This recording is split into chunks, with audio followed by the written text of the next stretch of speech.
yan. Pag pinagwalang bahala nila yan, so summon sila, hindi nila iniintindi, eh, pumapasok mo sa NDA yan. Pina-forward. Kapag nag-renew ka, magkakaroon ka ng mag-hit ka. Magkakaroon ka ng hit sa NDA. Kaya binabanggit namin, huwag niyong pagwalang bahala yan. Tapos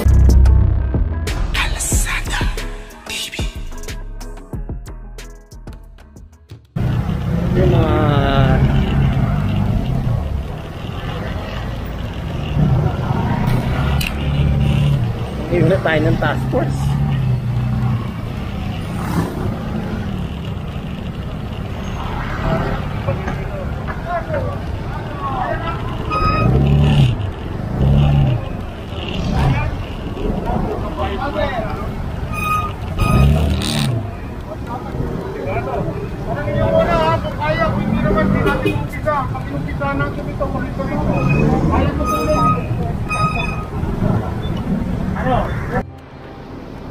So dito tatanggalin na lang muna yung mga bob wire kasi malinaw naman na obstruction, nakita niyo naman sa side.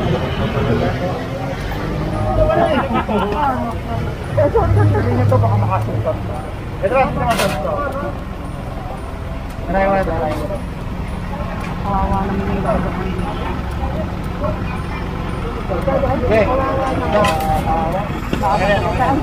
Oo, kapag gagawin natin, kawal na ginawa. Sugat, tutulog. Bakit?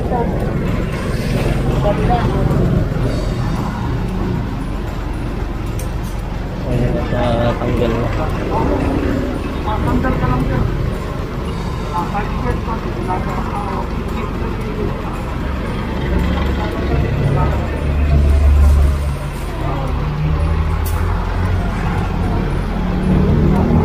Tinanggal na lang yung bob wire. Ito ang purpose kasi nito para hindi dito makapag-parking usually sa gabi, kaya nilagyan ng bob wire. Pero ano pa rin to, obstruction pa rin to mga to. So sabi ni Sir Richard, babalikan na lang to sa sa ibang araw.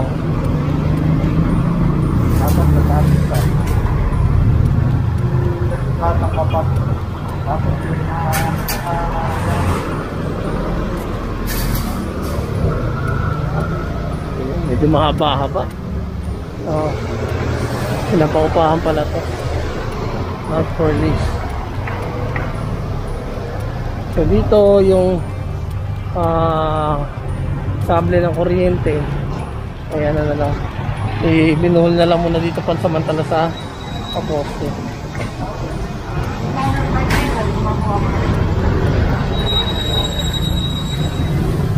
Saka na lang maglagay ng karatula po.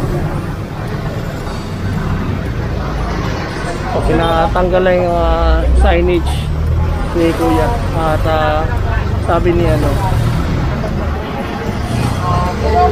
bago i-widen ito, definitely magkakaroon ng tinatawag na expropriation. So, kailangan video process para i-widen. Pero ang tagtaktaw na namin, ang operate na namin ito na yung existing.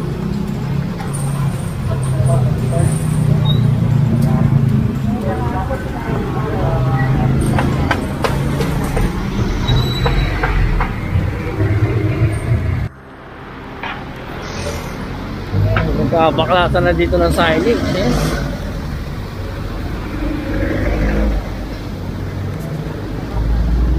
Binibenta pa na yung mga halaman. Landscape.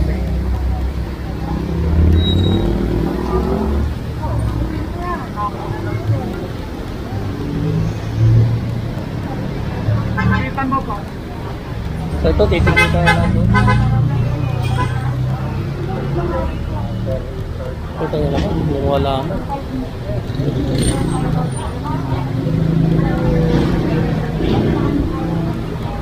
Ito ate, tuturo ko sa'yo.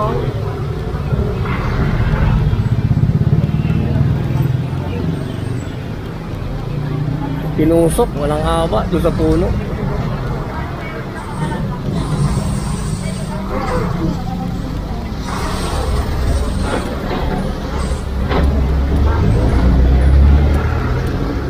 Titikita na lang si ate. Obstruction.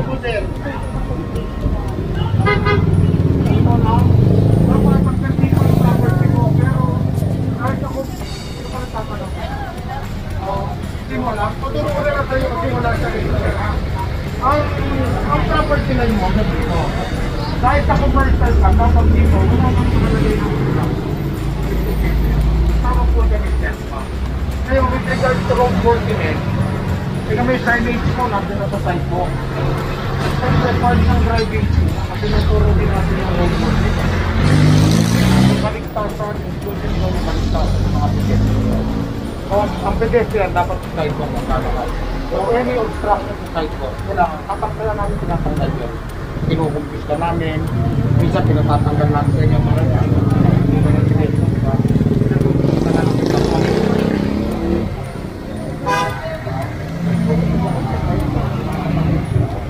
Okay, na lang.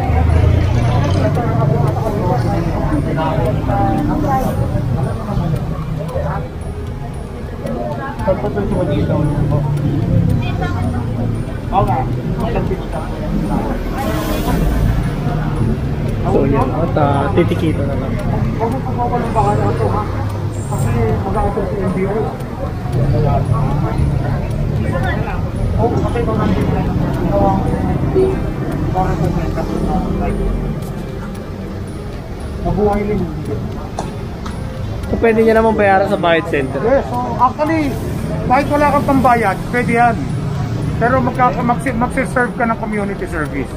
Kung 1,000 ang penalty mo, 500 a day. So, meron ka 2 days community service. Pagka-respect po niya sa NBI clearance. Yes, pag pinagwalang bahala nila yan, so summon sila, hindi nila iniintindi, eh, pumapasok mo sa NBI yan. Pina-forward So pag nag-renew ka, magkakaroon ka yes, mag-hit ka. Magkakaroon ka ng hit NBI.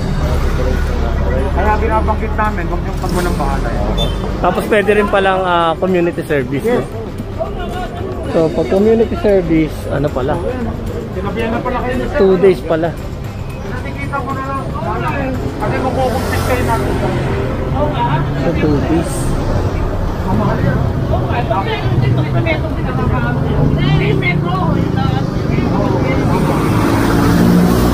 So pwedeng bayaran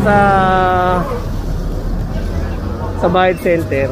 Tapos pwede rin palang mag-community service for 2 days. Search po kung LMDA side mo. Kung walang pambayad.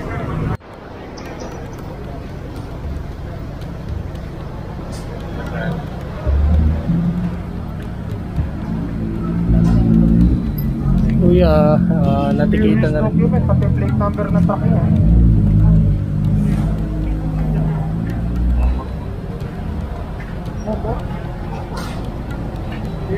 So kung bakit natikitan, so anong environmental violation. So ito, nagtambak sila ng mga ano dito, mga debris, yung mga pinagtibagan, pinaganahan.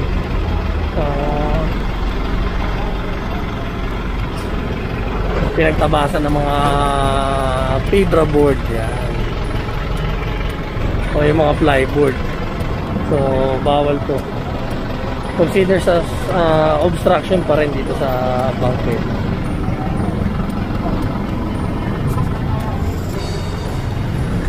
So pwede nilang bayaran sa Bayad Center. Tapos pwede rin sila mag-community service kung 1,000 yung halaga ng violation niya. So community service for for 2 days. Yan yung equivalent na. Kasi ang dami nilang tambak. Dapat ito nandun sa meron silang sasakyan o hinahakot ang Kutin!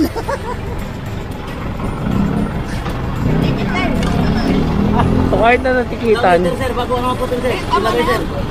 kahit na tikitan sila sir, ask mo sila sir, tanongin po si nag-ticket.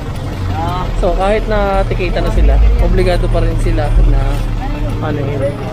ipasok nila to mga kalat nila dito.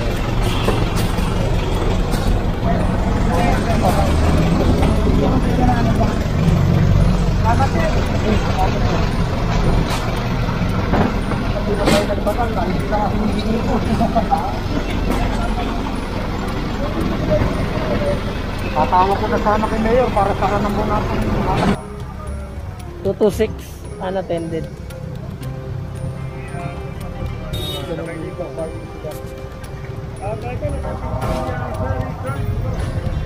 Ito yung sidewalk, nilagyan ng harang-harang.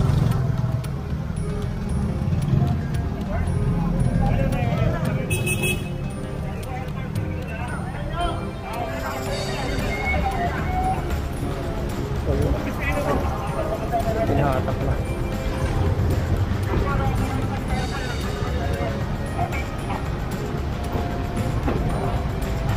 Ayaw makipag-coordinate nung guardia.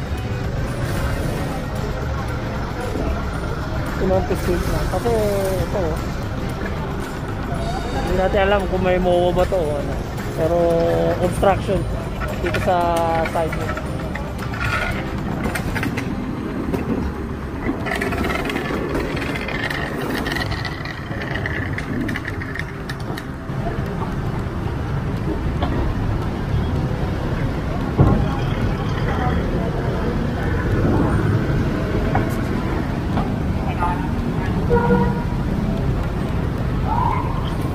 So yan,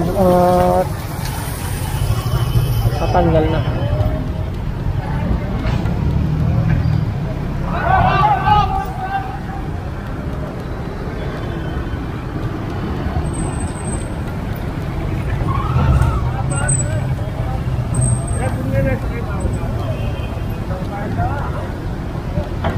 So nandito na tayo sa may Welcome Rotonda at Mayon Street pa rin dito sa may Sands Residence.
Ba't tayo piting na red light doon?